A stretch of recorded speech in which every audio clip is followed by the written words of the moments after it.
የአሜሪካው ፕሬዝዳንት ዶናልድ ጄ ትራምፕ አስተዳደር ከኢራን እስላማዊ ሪፐብሊክ ጋር በፈረንሳይና በስዊዘርላንድ ያደረጉት የመግባቢያ ሰነድ በመካከለኛው ምስራቅ የፖለቲካ ስነ ምህዳር ላይ ከፍተኛ የሆነ ተጽዕኖ ፈጥሯል። ይህ በሁለቱ ታሪካዊ ባላጋራዎች መካከል የተደረሰው ስምምነት ለአሜሪካ የውስጥ ፖለቲካ ትልቅ ድል ተደርጎ ቢወሰድም በዋሽንግተንና በረጅም ዘመን ስትራቴጂካዊ ወዳጇ እስራኤል መካከል ያለውን ግንኙነት ግን ከዚህ ቀደም ታይቶ በማይታወቅ መልኩ ወደ ከረረ ውጥረት ውስጥ ከተውታል። በሁለቱ ሀገራት መሪዎች ማለትም በፕሬዝዳንት ዶናልድ ትራምፕና በጠቅላይ ሚኒስትር ቤንያሚን ኔታንያሁ መካከል የተፈጠረው ግልጽ አለመግባባት የዲፕሎማሲያዊ ግንኙነቱን ጋብቻ ወደ መበጠስ ደረጃ አድርሶታል የሚሉ ስጋቶች እየተሰሙ ይገኛሉ።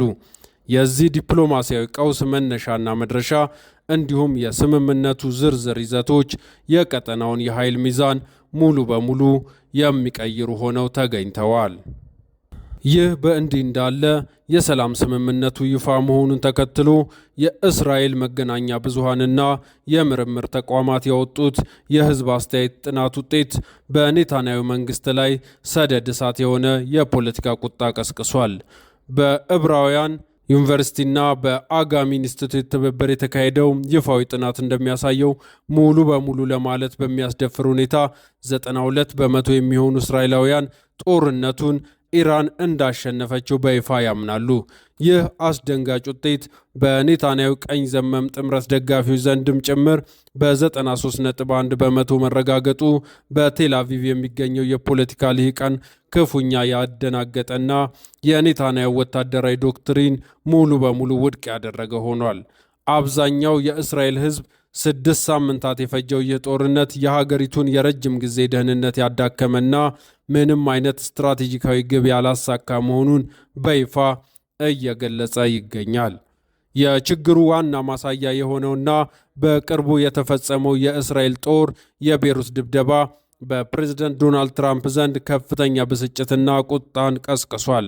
ዋይት ሃውስ ከኢራን ጋር የዘላቂ ተኩስ አቁም ስምምነት ለመፈራረምና በዓለም ነዳጅ ንግድ ላይ እገዳ ጥሎ የነበረውን የሆርሙዝ ወሽመጥ ለማስከፈት ጥቂት ሰዓታት ሲቀሩት የእስራኤል ተዋጊ ጄቶች የሊባኖስን ዋና ከተማ ቤሩትን መደብደባቸው ሂደቱን አደጋ ላይ ጥሎት ነበር። በትራምፕ 80ኛ ዓመት የልደት በዓል ዋዜማ ላይ የተፈጸመውና የሲቪሎችን ሕይወት የቀጠፈው ይህ ጥቃት ፕሬዝዳንቱን ክፉኛ ያስቆጣ ሲሆን በእስራኤል ላይ ያላቸውን እምነት እንዲሸረሽር አድርጎታል። ትራምፕ ሁኔታውን አስመልክተው በሰጡት መግለጫ አንድ ሰው ለመያዝ ተብሎ ሙሉ የጋራ መኖሪያ ሕንፃዎችና አፓርትመንቶችን ማፍረስ እንዲሁም ሰላማዊ ሰዎችን መግደል ፈጽሞ ተቀባይነት የሌለው ድርጊት መሆኑን በይፋ ኮንነዋል። እንደ ፎክስ ኒውስና ሲቢኤስ ዘገባዎች ከሆነ ይህንን ክስተት ተከትሎ ፕሬዝዳንት ትራምፕ ለጠቅላይ ሚኒስትር ቤንያሚን ኔታንያሁ በቀጥታ በስልክ በመደወል ከባድ የስድብና የትችት ናዳ አውርደውባቸዋል። ትራምፕ በስልክ ጥሪው ላይ ኔታንያሁን ምን እያደረግክ እንደሆነ አታውቅም፣ ምንም የማስተዋልና የማገናዘብ ብቃት የለህም በማለት የገለጿቸው ሲሆን ይህም በአንድ ወር ውስጥ የተመዘገበው ሁለተኛው አስቆጪ የስልክ ግንኙነት ሆኗል። ከሳምንታት በፊትም በተመሳሳይ መልኩ አንተ እብድ፣ እኔ ባልኖር ኖሮ አሁን በእስር ቤት ነበርክ፣ በአንተ ምክንያት ዓለም ሁሉ እስራኤልን እየጠላት ነው በማለት ዘልፈዋቸው እንደነበር ትራምፕ ራሳቸው በይፋ አምነዋል። ይህ በመሪዎቹ መካከል ያለው የግል ፍጥጫ በሀገሪቱ ስትራቴጂካዊ ትብብር ላይ የፈጠረው ጥላ ቀላል የማይባልና የረጅም ዘመን ወዳጅነታቸውን አደጋ ላይ የጣለ ሆኖ ተመዝግቧል። ይህ በእንዲህ እንዳለ በአሜሪካና በኢራን መካከል በስዊዘርላንድ ይካሄድ የነበረው ወሳኝ የሰላም ድርድር እጅግ ውጥረት የነገሰበት እንደነበር የኢራን መንግስታዊ የዜና ወኪሎች ይፋ አድርገዋል። የኢራን የውጭ ጉዳይ ሚኒስትር ቃል አቀባይ እስማኤል ባጋይ እንደገለጹት ድርድሩ እየተካሄደ ባለበት ወቅት ፕሬዝዳንት ትራምፕ ለፎክስ ኒውስ በሰጡት ቃለ ምልልስ የሆርሙዝን ወሽመጥ ከዘጋችሁ ሙሉ በሙሉ አወድማችኋለሁ በማለት የሰነዘሩት ዛቻ ሂደቱን አቋርጦት ነበር። የኢራን ልዑካን ቡድን የትራምፕን ንግግር ተከትሎ ስብሰባውን ረግጦ የወጣ ቢሆንም በአሸማጋዮቹ ኳታርና ፓኪስታን ከፍተኛ ዲፕሎማሲያዊ ጥረት ድርድሩ እንደገና ሊቀጥል ችሏል። የኢራን ዋና ተደራዳሪ መሐመድ ባጋር ቃሊብ የትራምፕን ዛቻ ከተስፋ መቁረጥ የመነጨ ሲሉ ያጣጣሉት ቢሆንም በመጨረሻ ግን ሁለቱም ሀገራት ስምምነቱን በርቀት ለመፈራረም ተስማምተዋል። የእስራኤሉን ጠቅላይ ሚኒስቴር ጸጉር ያስነጨው ይህ የመግባቢያ ሰነድ በርቀት የተፈረመበት ስነ ስርዓት ራሱ ልዩ ዲፕሎማሲያዊ ይዘት ነበረው። ፕሬዝደንት ዶናልድ ትራምፕ በፈረንሳይ የቡድን 7 ሀገራት ጉባኤ ላይ በነበሩበት ወቅት በፓሪስ ቤተ መንግስት ሆነው ሲፈርሙ፣ የኢራኑ ፕሬዝደንት ደግሞ በቴህራን ሆነው በኤሌክትሮኒክስ ዘዴ ፈርመዋል። ሁለቱ ወገኖች በአካል ተገናኝተው የመጨረሻውን ስምምነት በስዊዘርላንድ ከ60 ቀናት በኋላ ለመፈራረም የቀጠሩ ሲሆን አሁን በርቀት ለመፈረም የተገደዱት በኢራን ውስጥ ያሉ አክራሪ ቡድኖች ከአሜሪካ ጋር በአካል መጨባበጥን እንደ እጅ መስጠት በመቁጠራቸው ምክንያት ነው። የቴህራን አገዛዝ የውስጥ ፖለቲካዊ መረጋጋቱን ለመጠበቅ ሲል ይፋዊውን የአካል ግንኙነት ፕሮቶኮል የሰረዘ ቢሆንም የስምምነቱን መጽደቅ ግን ለኢራን ትልቅ ዲፕሎማሲያዊ ስኬት አድርጎ ወስዶታል። የዚህ ታሪካዊ ስምምነት የመጀመሪያውና ዋነኛው አንቀጽ ግጭትን በሁሉም ግንባሮች በተለይም በሊባኖስ ላይ ወታደራዊ ኦፕሬሽኖችን በአስቸኳይና በቋሚነት ማቆምን ይደነግጋል። ሁለቱም ወገኖች እርስ በእርሳቸው ለአለመጠቃቃትና የሊባኖስን ሉዓላዊነት ሙሉ በሙሉ ለማክበር የተስማሙ ሲሆን ይህ እንቅስቃሴ የኔታንያሁ መንግስት ክፉኛ ያስቆጣው ሆኗል። ኢራን ገና ከመጀመሪያውኑ የሊባኖስንና የሂዝቦላን ደህንነት በስምምነት ውስጥ ማካተት የቻለች ሲሆን አሜሪካም ይህንን ጥያቄ ተቀብላ አጽድቀዋለች። ይህ ሁኔታ እስራኤል በሰሜናዊ ግንባር የጀመረችውን ወታደራዊ ስትራቴጂ ሙሉ በሙሉ የሚያደናቅፍ በመሆኑ በቴል አቪቭና በዋሽንግተን መካከል ላለው የሰላም መጥበብ ዋነኛ መንስኤ ሆኖ ይጠቀሳል። በተጨማሪም ሰነዱ አሜሪካ በኢራን ወደቦች ላይ የጣለችውን የባህር ላይ እገዳና ኢኮኖሚያዊ ማዕቀቦች ስምምነቱ ከተፈረመበት ቀን ጀምሮ በ30 ቀናት ውስጥ ሙሉ በሙሉ እንድታነሳ ያስገድዳታል። በምላሹም ኢራን የዓለምን የነዳጅ ንግድ የደም ስር የሆነውን የሆርሙዝ የውሃ መንገድ ለንግድ መርከቦች ያለምንም ክፍያና ስጋት ክፍት ለማድረግ ተስማምታለች።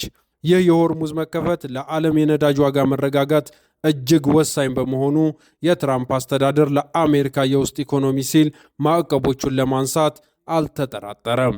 የኢራን ውጭ ጉዳይ ሚኒስቴር አባችም በነዳጅ ንግድ ላይ የጣሉት ማዕቀቦች መነሳታቸውንና በውጭ ሀገራት ታግዶ የነበረውን የሀገሪቱን የገንዘብ ሀብት በይፋ መለቀቁን ለሕዝባቸው አብስረዋል። ከኢኮኖሚ ማዕቀቦቹ መነሳት ጎን ለጎን ለኢራን ምጣኔ ሀብትና መልሶ ግንባታ የሚውል $300 ቢሊዮን የሚያወጣ ግዙፍ ፈንድ እንደሚቋቋም በሰነዱ ላይ በግልጽ ሰፍሯል። ይህንን እጅግ ከፍተኛ የሆነ ገንዘብ አሜሪካ በቀጥታ ከራሷ ካዝና የማትከፍለው ቢሆንም እንደ የተባበሩት አረብ ኤሚሬትስ ያሉ የቀጠናው ሀገራት በኢራን ውስጥ በቢሊዮን የሚቆጠር ኢንቨስትመንትን እንዲያደርጉ ፈቃድ ትሰጣለች። አሜሪካ ቀደም ሲል የጣለቻቸውን ሁለተኛ ደረጃ ማዕቀቦች በማንሳት እነዚህ ሀገራት ወደ ቴህራን የኢኮኖሚ ገበያ እንዲገቡ መንገድ የከፈተች ሲሆን ይህ አሰራር የኢራንን የፋይናንስ አቅም በከፍተኛ ሁኔታ ያጠናክረዋል ተብሎ ይጠበቃል። ይህ የገንዘብ ፍሰት መፈቀዱ ደግሞ በእስራኤል ባለስልጣናት ዘንድ የደህንነት ስጋትን በእጅጉ ጨምሮታል። በኒውክሌር መርሃ ግብሩ ረገድ ኢራን ወታደራዊ የኒውክሌር መሳሪያዎችን ፈጽሞ ላለማልማት እና የዩራኒየም ክምችቷን በዓለም አቀፍ የአቶሚክ ኢነርጂ ኤጀንሲ የቅርብ ቁጥጥር ስር ለማድረግ ተስማምታለች። ፕሬዚደንት ትራምፕ ይህንን አንቀጽ የሆርሙዝ ወሽመጥ ከመከፈቱ ጉዳይ ጋር በማያያዝ የራሳቸው ታላቅ የዲፕሎማሲ ውጤት እንደሆነ አድርገው አቅርበውታል። ይሁን እንጂ ጠቅላይ ሚኒስትር ኔታንያሁ ይህ ስምምነት የኢራንን የኒውክሌር ምኞት ለአንዴና ለመጨረሻ ጊዜ የማይገታና በሀገሪቱ በረጅም ጊዜ ስጋትነቷ እንድትቀጥል የሚያደርግ ደካማ ውል ነው በሚል በጽኑ እያወገዙት ይገኛሉ። ይህ የአሜሪካና የኢራን ስምምነት ይፋ መሆን በእስራኤል የካቢኔ አባላት ዘንድ ከፍተኛ ቁጣን በመቀስቀሱ የአሜሪካ ፕሬዝዳንት በይፋ ተሸናፊ እስከ ማለት ደርሰዋል። ይህንን ድርጊት የተመለከቱት የአሜሪካው ምክትል ፕሬዝዳንት ጄዲ ቫንስ በእስራኤል ባለስልጣናት ላይ ከባድ ቁጣቸውን በይፋዊ ንግግር ገልጸዋል። ቫንስ ለኔታንያሁ ካቢኔ ባስተላለፉት መልእክት በአሁኑ ሰዓት በመላው ዓለም ላይ ለእስራኤል ብቸኛው እና ጠንካራው አጋር ዶናልድ ትራምፕ ብቻ መሆኑን ዘንግታችሁ በፕሬዝዳንታችን ላይ ጣት መቀሰር አቁሙ በማለት ጠንከር ያለ ማስጠንቀቂያ ሰጥተዋል። አሜሪካና ኢራን የተፈራረሙት ስምምነትን ማጣጣል እና ማውገዝ በዋይት ሃውስ ዘንድ ፈጽሞ የማይፈቀድ መሆኑን የእስራኤል ሹማምንት ሊረዱት ይገባል ሲሉም አክለዋል። ምክትል ፕሬዝደንት ቫንስ ንግግራቸውን ሲቀጥሉ እስራኤል ባለፉት 3 ወራት ሀገሪቱን ከጥቃት ለመከላከል የተጠቀመችባቸው የወታደራዊ መሳሪያዎች 2/3ኛው በአሜሪካውያን እጅ የተሰሩና በአሜሪካ ግብር ከፋዮች ገንዘብ የተገዙ መሆናቸውን አስታውሰዋል። የእስራኤል ችግር ዶናልድ ትራምፕ አይደለም። በእስራኤል ውስጥ ትልቁ ችግራቸው የዩናይትድ ስቴትስ ፕሬዝዳንት እንደሆነ የሚያስብ ማንኛውም ሰው ከእንቅልፉ ነቅቶ ያቺ ሀገር ያለችበትን ተጨባጭ እውነታ መገንዘብ ይኖርበታል በማለት ቫንስ የእስራኤልን ፍጹም አሜሪካ ጥገኝነት አስምረውበታል።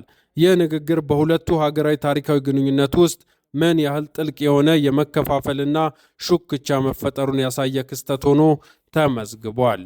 ይህ የወታደራዊና የዲፕሎማሲ ስትራቴጂ መለያየት በመሪዎቹ የውስጥ ፖለቲካ ፍላጎት ላይ የተመሰረተ መሆኑን ዘ ኢኮኖሚስት ጋዜጣ በሰፊው ተንትኖታል። ለፕሬዝዳንት ዶናልድ ትራምፕ የኢራንን ጦርነት ማቆምና በአንዳች ድርድር ፋይሉን መዝጋት ለመጪው የአሜሪካ አጋማሽ ዘመን ምርጫ እጅጉን ጠቃሚ ነው።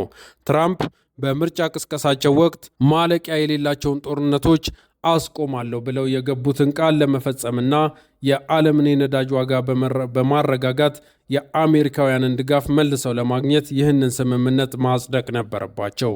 በመጀመሪያው ጦርነቱ እንደ ቬንዙዌላ አይነት ፈጣንና ለ6 ሳምንታት ብቻ የሚቆይ ዘመቻ ይሆናል ተብሎ ታስቦ የነበረ ቢሆንም ሂደቱ እየተንዛዛ መሄዱ ግን በትራምፕ ላይ የፖለቲካ ጫና ፈጥሮባቸዋል።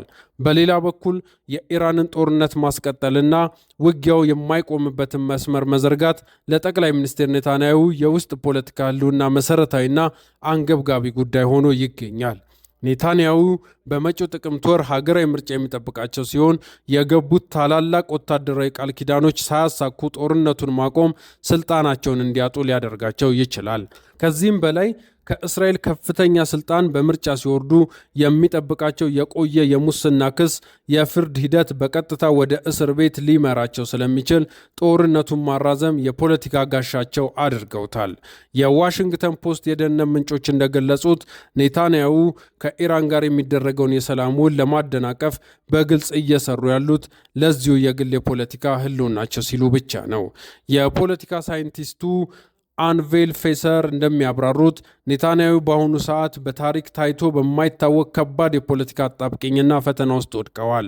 በሰሜናዊ እስራኤል በሂዝቦላ የሮኬትና የድሮን ጥቃት ስጋት ምክንያት ከቀያቸው የተፈናቀሉ በሺዎች የሚቆጠሩ እስራኤላውያን ያሉ ሲሆን ህዝቡ የደህንነት ዋስትና ሳይሰጠው ጦርነቱ እንዲቆም አይፈልግም። ኔታንያሁ በበኩላቸው ይህ የትራምፕና የአሜሪካ ስምምነት እንጂ የእኔና የእስራኤል አይደለም በማለት ከስምምነቱ ራሳቸውን ያገለሉ ቢሆንም የአሜሪካን ትዕዛዝ ጥሰው ጦርነቱን ቢቀጥሉ ግን የገንዘብና የመሳሪያ አቅርቦት ሊቋረጥባቸው እንደሚችል ያውቃሉ። ትዕዛዙን አክብረው ከሊባኖስ ቢወጡ ደግሞ በቀኝ ዘመማቸው ዘንድ ያላቸውን ተቀባይነት ሙሉ በሙሉ ያጣሉ።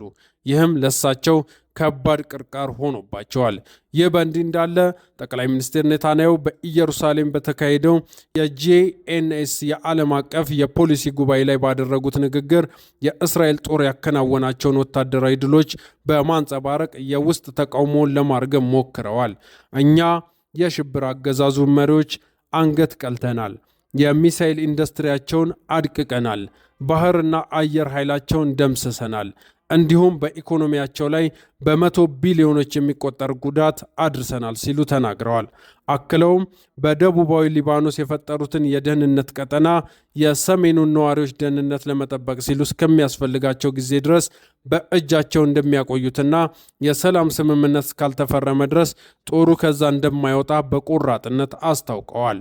በቴህራን በኩል ደግሞ የኢራን ጊዜያዊ መከላከያ ሚኒስትር ብርጋዴር ጀነራል ሰይድ ማጂዶ ከፓኪስታኑ የመከላከያ ሚኒስትር ሐዋጅ መሐመድ አሲፍ ጋር ባደረጉት የስልክ ውይይት አሜሪካ የተፈራረመችውን የመግባቢያ ሰነድ የምትጥስ ከሆነ የኢራን ጦር እጅግ ከባድና ጥፋት የሚያስከትል አጥፊ ምላሽ እንደሚሰጥ አስጠንቅቀዋል።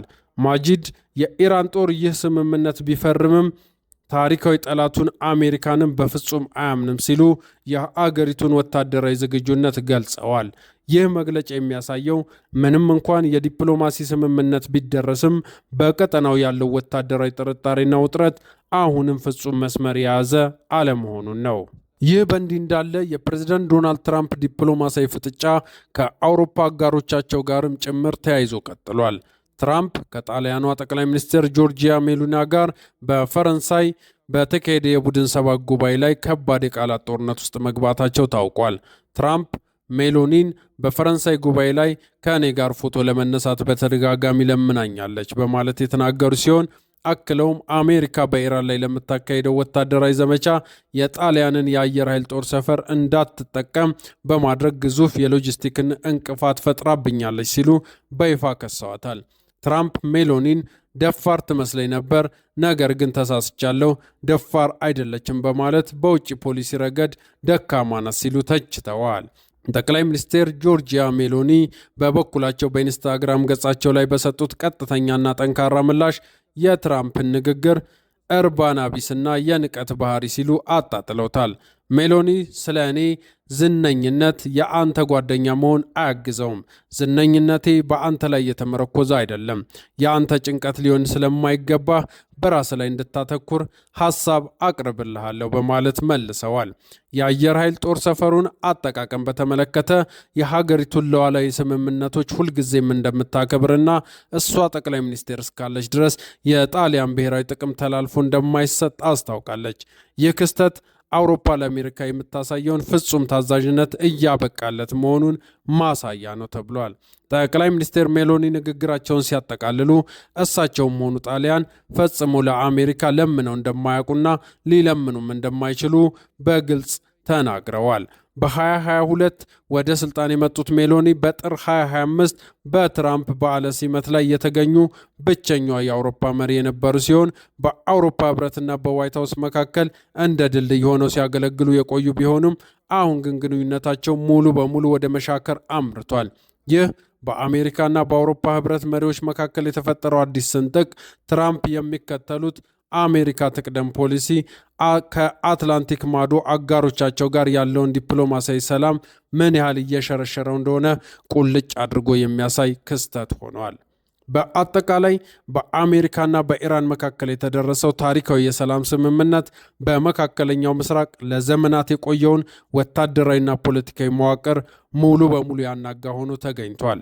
በዋሽንግተንና በቴልአቪቭ መካከል የተፈጠረው ጥልቅ ስንጥቅ እንዲሁም በእስራኤል የውስጥ ፖለቲካ ላይ የተቀሰቀሰው ከፍተኛ የህዝብ ቁጣና የተአማኒነት መሸርሸር ቀጠናውን የወደፊት ዕጣ ፈንታ ማንም ሊተነበየው ወደማይችል አዲስ ምዕራፍ አሸጋግሮታል። የትራምፕ አስተዳደር ለራሱ የውስጥ ምርጫ ሲል የወሰደው የዲፕሎማሲ እርምጃና የኔታንያሁ የፖለቲካ ህልውና ፍላጎት መጋጨት በቀጠናው ላይ አዲስ የፖለቲካ ትኩሳት ፈጥሮ የሚቀጥል መሆኑ የማይቀር ጉዳይ ሆኗል።